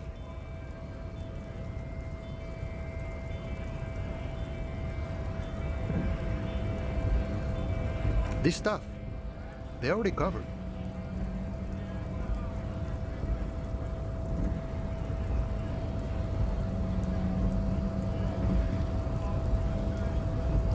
Never grateful. Were we ever grateful, we'd have nothing. You fight for every piece. All of it. However, right now we want all the harbor workers to be on the company's board, so they could take part in the decision-making process. No. I don't think I'm a communist. Seeing something of value and saying I want it all to myself is a much older and simpler notion.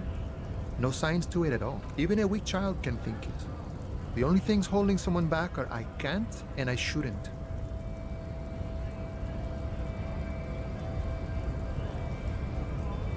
I have nothing against communists.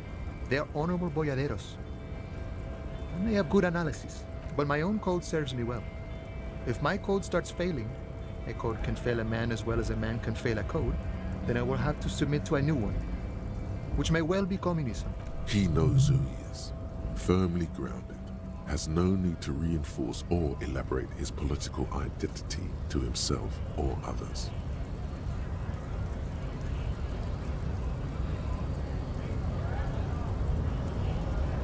See, I'm primarily a lazy person.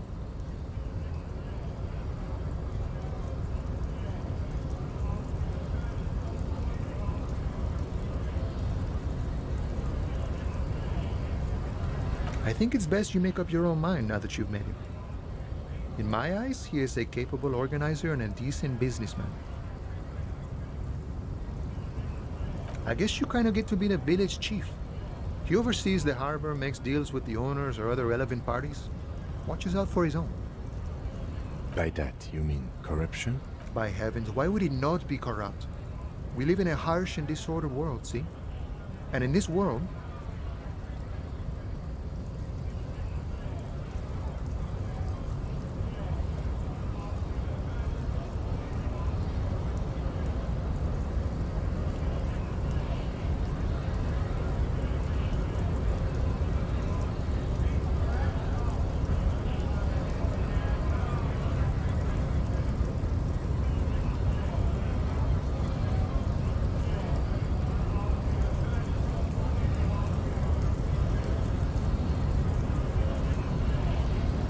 The old man is corrupt for our benefit, and we know it. Appreciate it even. He is, personally, not too lavish.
He is reasonably lavish, sure.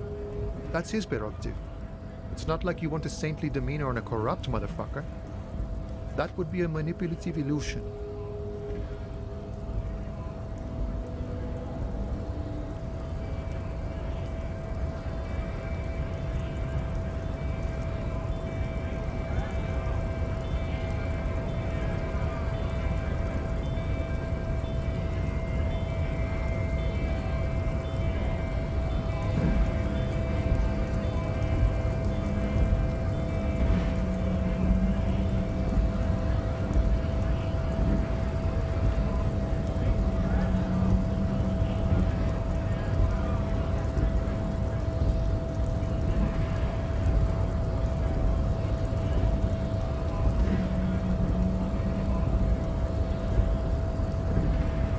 Besides, there are no non-corrupt systems in the world anyway, and moralism is the most corrupt of them all.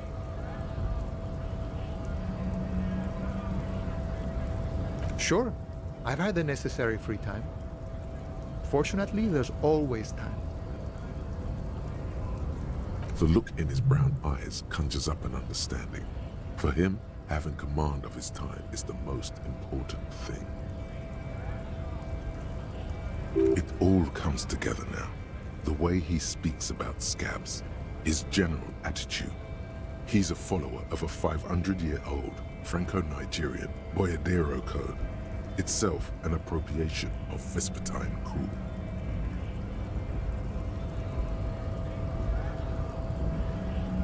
That of a noble peasant or a traveling herdsman. True to yourself, independent in your actions, loyal to your friends. No.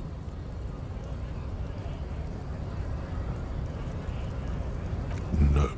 The man sits on the railing, his hands reaching far and wide. Yet it feels as if he could effortlessly go even wider. The mercenary, eh? Who could have killed him? That's indeed the question. Why even do such a thing?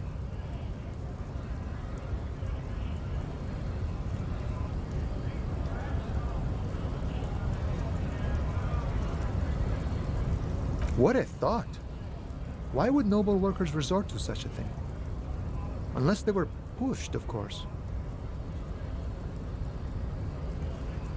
Your dead guy was an enemy combatant.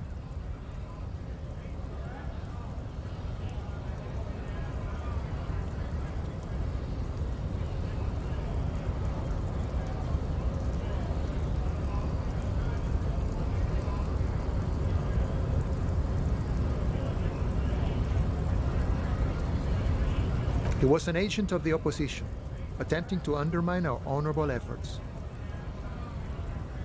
I ain't the murdering type, but that's just me. Large organizations like our union have all sorts of men, with all sorts of skills. He means a more violent faction could easily take care of such a thing. Understood. This has been of limited use. Still, thank you. No problem. I wish the best to you in your search. Sure, I'm glad it's not my search.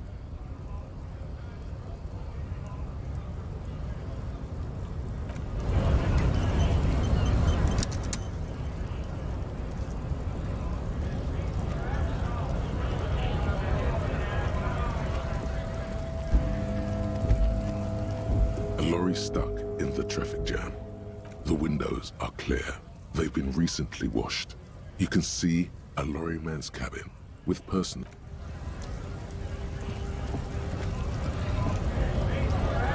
Right to work!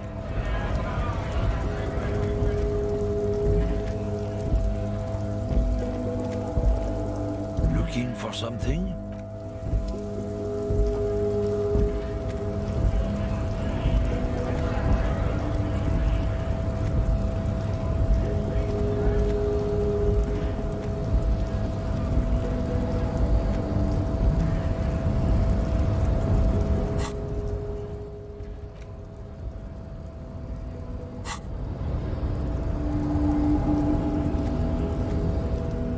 The unpromising race pupil returns. I am not the first line of defense. I am the last. In addition, these so-called hardy boys are an effeminate clique of bodybuilders. Their company is spiritually degrading. The hardy manlets are on the pay of the company. I answer to the Union alone, and I do this out of race heroism. Finance is an alien concept to the Simians. Now leave me be. I must end.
Look, babe. The minion of law is also a racist. but his racism is basic and rote. He thinks he has solved the great race enigma by describing So unadvanced. the basic race education he received in high school has led him to think his phylum are the sole authors of race theory.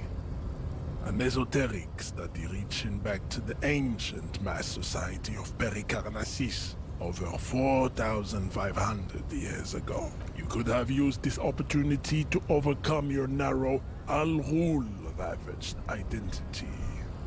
Instead of unlocking the race enigma, you attempted to add to it. Take solace from the fact that these thoughts will never entirely leave your brain. They will be with you on the day you die. The only germ of heroism in your body. Now go. I have beauty and truth to discuss with my woman.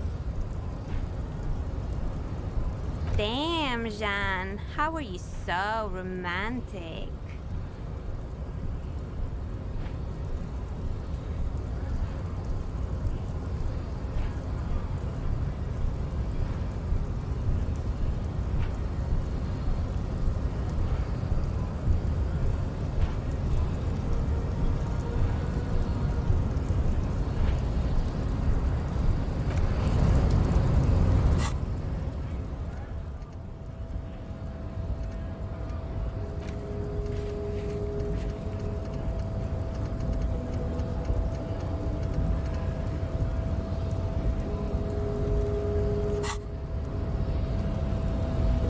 The unpromising race pupil returns.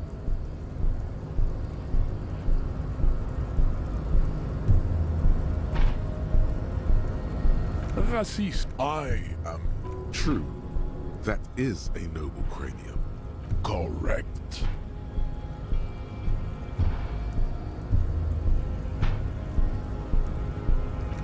Don't be vulgar. White or not, Mr. Clare is a man of vision and means. He has the will to confront, of course, you. Above all, rampant multinational finance still reigning large. Tell me, where have you... Stop explaining yourself. No one cares about your beliefs. The conversation has moved on. Tell me, what degenerate subculture has made you dress in this shameful way?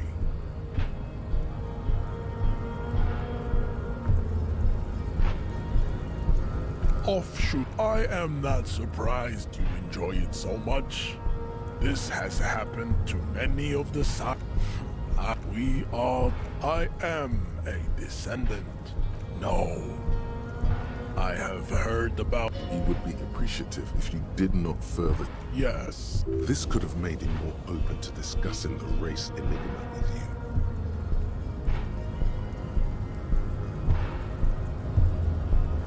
There is nothing funky. I cannot possibly imagine what else we have to discuss, Timbere Vacholian. Your love for disco music and Venereal...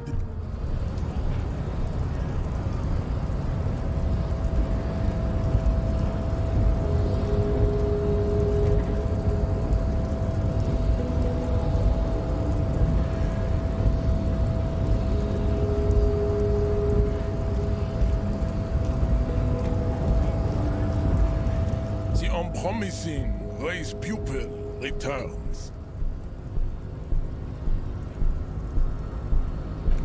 Don't be Mr. Also, to serve isn't jam. Oh, I am not the South. We are. I am good. I think that will be the...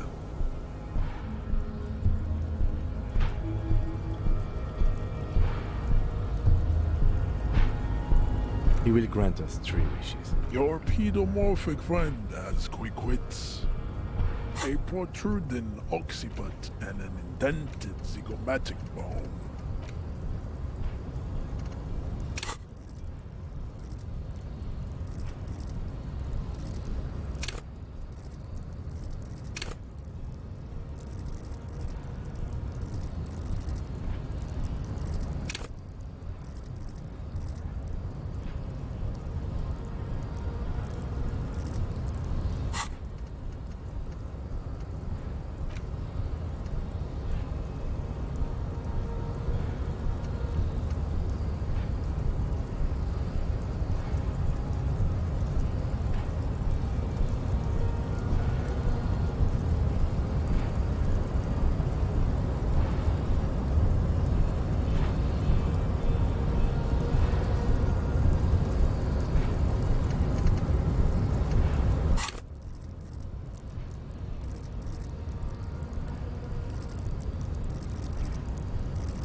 lieutenant does not flinch. You should keep him close. The congenital defect of farsightedness does not render him a complete invalid. He still has...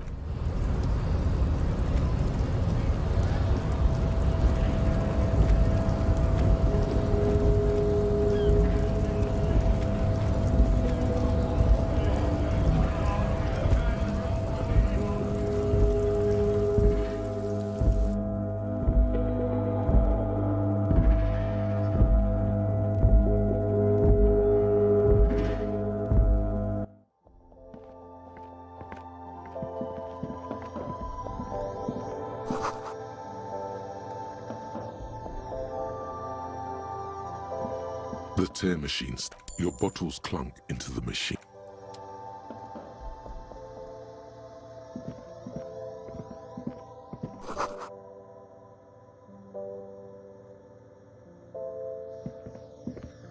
Welcome to Frit. Feel free to look around or something. What's that magazine she's reading?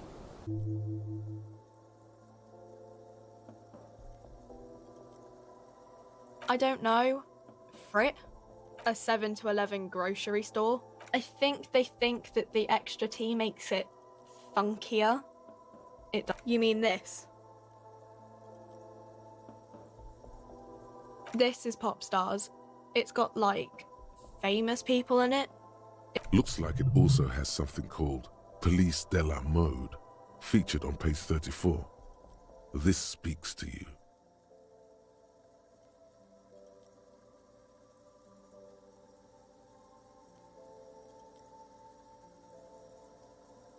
She pops her raspberry-flavored bubblegum and nods. Her shoulders tense. She shuffles back, only slightly. Bewilderment and repulsion root her in place. The lieutenant frowns at you before turning to the clerk with an apologetic half-smile.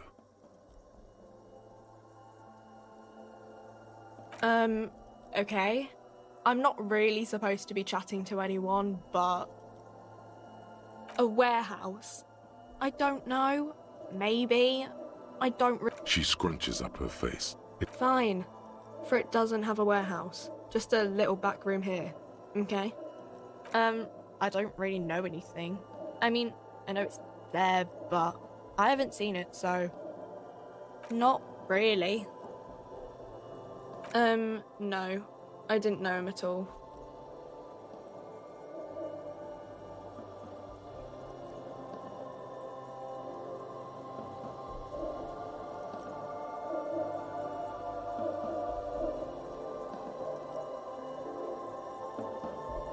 I don't know, really long. I don't know. No need to worry. It's just standard procedure for us to ask around. If you hear anything, let us know, okay?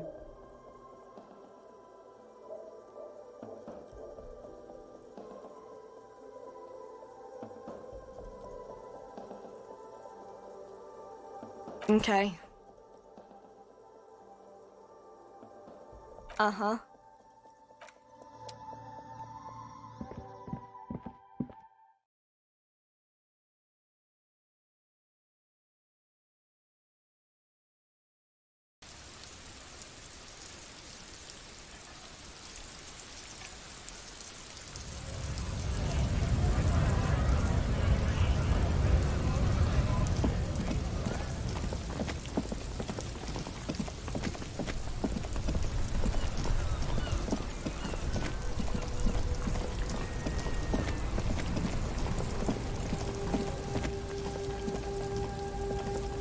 Everything's still cool here, officer.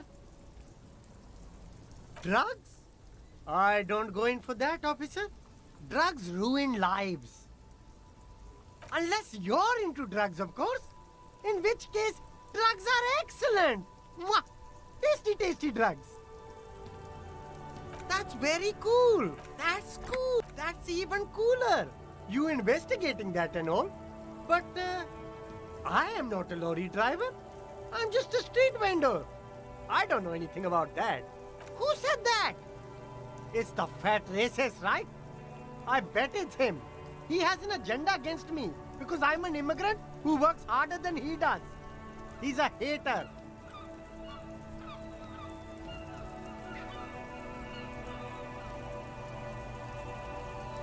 So you admit you're a lorry driver? No, I just said I work harder, and he's an asshole. I'm... Realizing he can't get out of it. Smart man. Okay, maybe I'm a lorry driver too. A little. But that's not the most important thing about me. That's my day job. Exactly. It's such a small part of my life. It's in the rear view mirror now. I'm climbing out of that hole. With No! That's insane. It's the fat hater. He's been eyeing me for a week and he sent you here. Maybe he's the one, huh? Nothing. I told you. I'm not a dumb guy. I don't get involved with that crowd. And what crowd? Crowd. You know, the drug crowd. There's more here. He's afraid of this crowd, whoever they are, more than he is of the racist lorry man.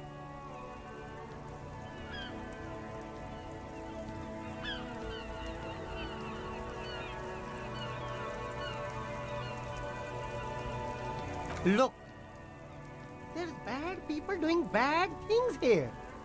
That's all I know. Please don't get me into this mess. Here we go.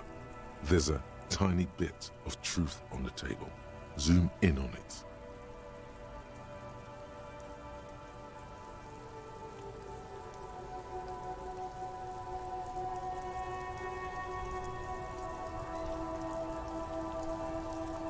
It's a she, okay? The other drivers call her the lady driver. You're better off staying away from her. Interesting. Could this driver be connected to the Hardy Boys?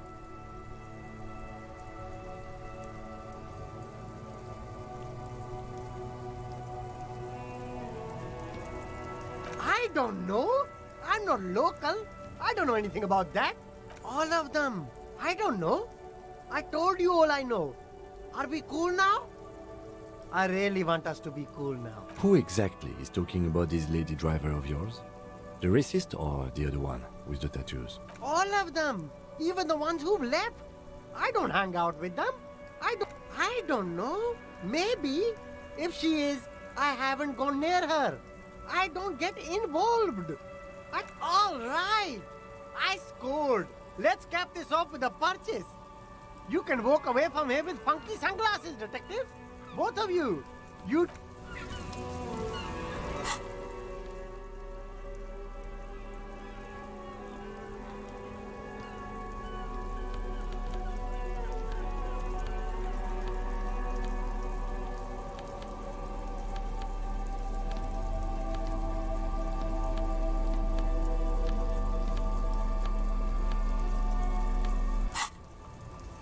Everything's still cool here, officer.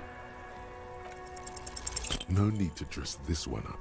Just tell him what you... Oh, okay. Ah, yes. Are you trying to ask for a bribe? Sorry, detective.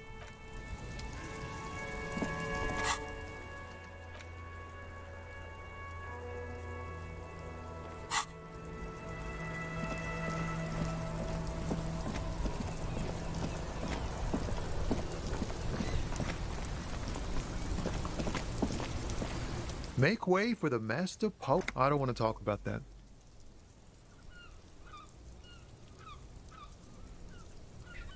Man, I was hoping it isn't going to be her. All I can say is, she isn't around here anymore. She isn't some evil drug trafficker. And I don't know where she is.